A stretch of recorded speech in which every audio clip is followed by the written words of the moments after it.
ఇప్పుడు ఒక sales man ఎవడో వచ్చాడు, ఆడేదో ప్రోడక్ట్ పట్టుకొచ్చి మీరు ఇది 100% తీసుకోవలసిందే, దీన్ని తీసుకోవడమే కాదు మీ ఇంట్లో ఉన్నాయని బయట పడేసేయండి, మీ ఇంట్లో ఉన్నాయని బయటకి విసిరేసి దీన్ని మీ ఇంట్లో పెట్టండి అన్నాడు.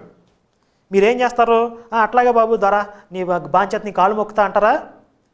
ఏంటి నువ్వు తెచ్చింది ఏంటి, అది మాకు ఎంతవరకు అవసరం, అది ఎంత వర్త్ చేస్తుంది అని చెప్పి టెస్ట్ చేస్తారా లేదా? ఆడు చెప్పగానే అయ్యగారు అట్లాగేనని చెప్పి ఇంట్లో ఉన్నాయని బయట పడేసి తీసుకొచ్చి లోపల పెట్టేస్తారా? పరీక్షిస్తారా లేదా? ఒక షర్టు కొనాలంటేనే కింద మీద చూస్తాం, నలుగురు ఫ్రెండ్స్ని తీసుకెళ్ళి దాన్ని నిపుణుల బృందాన్ని తీసుకెళ్ళి దాన్ని బోతద్దాలు పెట్టి చూస్తారు ఒక షర్టు కొనాలంటే.